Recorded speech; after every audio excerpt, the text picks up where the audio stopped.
ప్రమోషన్స్‌లో ఆయనేమో ప్రమోషన్ డబ్బులు లేవని డబ్బులు అడుగుతాడు. ఈవిడేమో డబ్బులు ఎవరికి ఇవ్వద్దు అలాగే అడుగుతా ఉంటాడని చెప్పి ఈవిడ.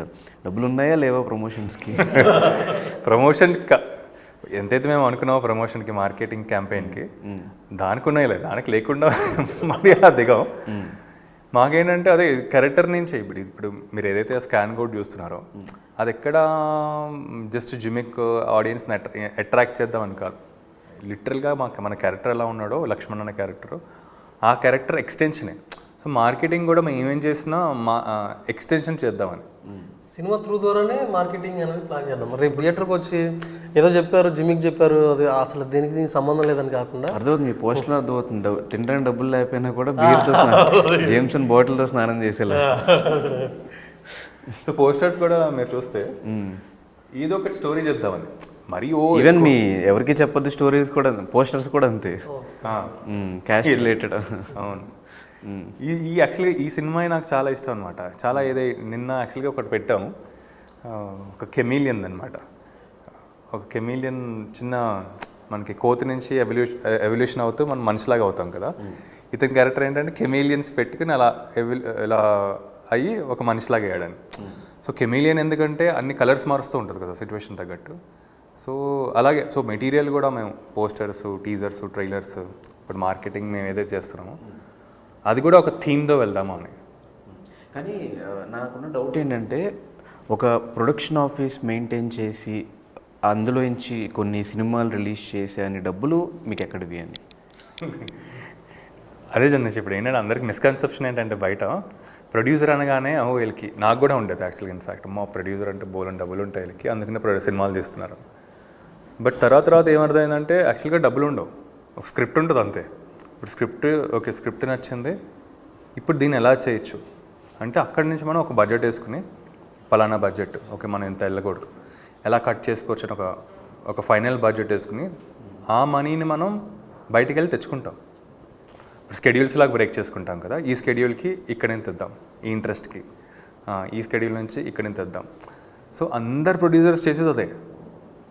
ఓకే, ఎందుకు అంత అంటే అటుపక్క పెద్ద పెద్ద స్టార్ హీరోస్ సినిమాలు చేస్తున్నారు, కంటిన్యూస్గా చేతి నిండా సినిమాలు ఉన్నాయి మీకు, మళ్ళీ ప్రొడక్షన్కి వచ్చి అప్పులు తీసుకుని మళ్ళీ అప్పులు ఇంట్రెస్ట్లు కట్టుకుంటూ ఇవంతా ఎందుకు అని? పిచ్చి సినిమా అంటే ఒక పిచ్చి ఉంటుంది కదా. ఏదో మంచి ఒక సినిమా మనకు అనుకున్న ఒక వాయిస్ ఉంటుంది కదా లోపల, అరే ఇది చెప్పాలి ఎవరికైనా వేరే వాళ్ళకి. ఫర్ ఎగ్జాంపుల్ నీలగిరి వాయిస్, అది పేకమెట్లు, అది కనెక్ట్ అయినప్పుడు ఇది ఎలాగైనా ఎట్టి పరిస్థితుల్లో మనం చెప్పాలని ఒకటి వస్తుంది. అది ఎక్కడి నుంచి వస్తుందో తెలియదు మనకి. సో ఎప్పుడైతే అది వచ్చిందో నేనంటే గట్ ఫీలింగ్తో వెళ్ళిపోతాను అనమాట. సరే ఇది చేసేద్దాం. మా బ్యాక్ ఫైర్ అయితే మనం వేరే రకంగా సంపాదించుకోవచ్చు. అస్సలు నాకు బ్యాక్ ఫైర్ ఇప్పుడు సినిమా బ్యాక్ ఫైర్ అవ్వదు అని నేను పెట్టుకోను. ఒకవేళ అయితే ఏంటి, మనం ఆగకూడదు, నెక్స్ట్ ఏం చేయొచ్చు అని. అందుకనే ఈసారి ఒక సినిమా పెట్టుకోలేదు, ఒక 3 పెట్టుకున్నా. ఇప్పుడు పేకమెంట్ల తర్వాత ఇంకా 2 ఫిల్మ్స్. ఇదొక కైండ్ ఆఫ్ ఎక్స్పెరిమెంట్, ఇదేమో కంప్లీట్ కమర్షియల్గా, ఇదేమో ఇంకా ఎక్స్ట్రీమ్ ఎక్స్పెరిమెంట్ ఇంకొక సినిమా.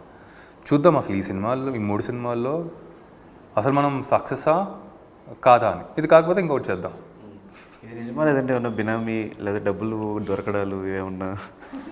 లేదు, అలా చేస్తుంటే మనీ ఎక్కువైపోయి సినిమా మీద ఇన్వెస్ట్మెంట్ పెట్టడం అలా ఉంటే బాగుండు. కానీ అదైతే ఆ సిచ్యువేషన్లో లేదు. అలా ఎవరన్నా వచ్చి ఇన్వెస్ట్ చేస్తారంటే శుభ్రంగా నేను సినిమాలు చేసుకుంటా, ఇంకా 10 సినిమాలు చేయొచ్చు. సో ఇప్పుడు సినిమాలు కూడా తగినాయండి బ్రో, రీజన్ ఏంటి? ఆ జితేందర్ రెడ్డి ఒకటి కనిపించింది నాకు రీసెంట్గా. మీ సినిమాలు అంటే ఆఫ్టర్ ఎవరికి చెప్పొద్దు మళ్ళీ వస్తున్న సినిమా జితేందర్ రెడ్డి, అది కూడా ఇంకా రిలీజ్ అవ్వలేదు. 1 month బ్యాక్ టీజర్ రిలీజ్ చేస్తే బాగుంది టీజర్ అయితే. ఎందుకు ఈ గ్యాప్ ఎందుకు వచ్చింది? అందుకే డౌట్ వస్తుంది, ఎక్కడికన్నా ముంబై అటు వెళ్ళిపోయి డాన్గా ఏదైనా సంపాదించుకుని వచ్చారా లేకపోతే? లేదు. ఫస్ట్ అయితే మేము రైటింగ్ స్పేస్లో అక్కడ ఉన్నాం, కథలు అసలు ఎలాంటి కథలు అనేది. ఈ జితేందర్ రెడ్డి గబుక్కుని వచ్చిందనమాట, మధ్యలో వచ్చింది. సో సరే ఇంకా ఇప్పుడు నేను చేసే ప్రాజెక్ట్ నెక్స్ట్ అది ఆపి ఇంకా ఆ ప్రాజెక్ట్ కంప్లీట్ చేసుకోవాల్సి వచ్చింది. అండ్ ఈ గ్యాప్ ఎందుకో నాకు తెలియదు, ఎందుకో వచ్చింది, గబుక్కుని వచ్చింది. అంటే ఒకప్పుడు కంటిన్యూస్గా బ్యాక్ టు బ్యాక్ సినిమాలు ఉండేవి, మీరు ఆర్టిస్ట్గా ఉన్నప్పుడు కంపల్సరీ ఉండేది, పెద్ద సినిమాలతోనే వచ్చాను. అది ఈసారి నేను వస్తే కంటిన్యూస్గా చేద్దామని ధనుష్. అంటే ఇప్పుడు 3 films per year అని పెట్టుకున్నాం ఇంకా. సో లాస్ట్ ఇయర్ అది కుదరలేదు. లాస్ట్ ఇయర్ మాకేంటంటే గబుక్కని జితేందర్ రెడ్డి వచ్చింది, పేకమేడ్లో బిజినెస్ అవుతుంది, వేరే సినిమా కంప్లీట్ చేయాలి. సరే లాస్ట్ ఇయర్ అయిపోయింది. అట్లీస్ట్ ఈ ఇయర్ నుంచి అన్నా అట్లీస్ట్ ఒక 3 films a year, next year ఒక 3 ఫిల్మ్స్ a year, అలా కన్సిస్టెంట్గా చేద్దామని. ఇంకా ఇప్పుడు జూలై 19th స్టార్ట్ అయ్యామంటే ఒక మూడు సినిమాలు ఈ ఇయర్లో వచ్చేయాలి మన ప్రొడక్షన్ నుంచి. సో అలా టార్గెట్ అయితే అలా పెట్టుకున్నాం. సో మీకు ఒక ఆర్టిస్ట్గా కానీ డైరెక్టర్గా కానీ ప్రొడ్యూసర్ ఇన్వాల్వ్మెంట్ ఏమన్నా ఇబ్బంది అనిపించిందా ఎక్కడైనా? లేదు, ఇబ్బంది ఏమి ఉండదండి. అంటే జనరల్గా అయితే పక్కన పెట్టుకుని అడుగుతున్నాం ఏం చెప్తాడు. అదేం కాదు, ఇబ్బంది ఏం కాదు. తను ఏంటంటే అంటే మీకు ఒక పాయింట్ ఆఫ్ వ్యూ ఉండొచ్చు, క్లైమాక్స్ ఇట్లా అనుకున్నా లేకపోతే సీన్ ఇట్లా అనుకుంటున్నాను, అస్సలు ఆయనకు నాలెడ్జ్లో ఆయనకు వేరే రకంగా అనిపించవచ్చు. ఏమని ఏం జరిగాయని చెప్పాలి కాదు. అంటే తను కూడా ఒక ఫిల్మ్ మేకర్ లాగా, ఒక రైటర్ లాగా డిస్కస్ చేసే మైండ్ సెట్. సో ఏదైనా ఉంటే అలా డిస్కస్ చేసుకున్న స్టేట్ ఆఫ్లోనే ఉంటాం. కానీ ఒక ప్రొడ్యూసర్ లాగా ఓకే, ఇప్పుడు ఆయన ప్రొడ్యూసర్ లాగా అంటే ఆయనే డిమాండ్ చేసేవాడు కదా, నన్ను ఎందుకు పెట్టుకోని, వినోద్ ఎందుకు నేనే చేస్తాను అని ఒక ఫోర్స్ చేసేవాడు. సో ఆ మైండ్ సెట్తో ఇప్పుడు ఉండడు. అంటే ఓకే, ఈ కథకి ఏం కావాలి, దీనికి ఏం చేద్దాం, దీనికి ఇంకా కొన్ని ఎలా ఉండంటే నేను కొంచెం కన్సిడర్ చేస్తూ ఉంటాను భయంగా. అంటే సౌండ్ డిజైనర్, ఇప్పుడు ఫర్ ఎగ్జాంపుల్ మనకి జల్లికట్టు చేసిన వాళ్ళు మనకి సౌండ్ డిజైనర్ రంగనాథ్ రవి గారు. సో కరణ్ గణపతిని సౌండ్ ఫైనల్ మిక్సింగ్ చేసేవాళ్ళు. చాలా టాప్ టీమ్ వాళ్ళు, చాలా పెద్ద సినిమాలు చేసేవాళ్ళు. అవ్వలేదు. సో వీళ్ళ పేర్లు నేను రిఫరెన్స్ చేయడానికి నేను కొంచెం డౌట్గా ఫీల్ అవుతాను. నాకున్న బడ్జెట్కి అంత ఇవ్వచ్చు అని. తను అసలు ఆలోచించడు, నువ్వెందుకు ఫీల్ అవుతావు, ఫస్ట్ అసలు ఎవరున్నారో టాప్ 10 మనం చెక్ చేద్దాం, వాళ్ళని అప్రోచ్ అవుదాం అని. సో ఆ కైండ్ ఆఫ్ సపోర్ట్ ఉంది. కానీ కథని లేకపోతే మేకింగ్ని కిందికి లాగదామనే ఆలోచన ఉండదు. దీన్ని చుట్టేసేసి దీన్ని అమ్మేసుకుందామని ఆ థాట్ కూడా ఉండదు. సో అది మ్యూచువల్గా ఏదన్నా ఇట్లా ఓపెన్గా మాట్లాడుకుంటాం, డిస్కస్ చేసుకుంటాం. సినిమాకి ఏం కావాలి, ఈ సినిమా త్రూ ద్వారా మనందరం ఎలా బయటపడుతుంది ఫస్ట్ ప్రయారిటీలని ఉంటాం. అది 2 కోట్లు అయి ఉంటుంది. ఈ పబ్లిసిటీ, ఈ పోస్టర్స్ రావడానికి ఇప్పుడే గుర్తుకొచ్చింది అనమాట. ఒక 5 పబ్లిసిటీ డిజైనర్స్ని మార్చాం. నాకు నచ్చక కాదు అసలు, ఇది నీగిరి ఏంటి అంటే నాకు బాత్ టబ్ స్లమ్ ముందు ఇలా చిల్ అవుతున్నాడు అనమాట.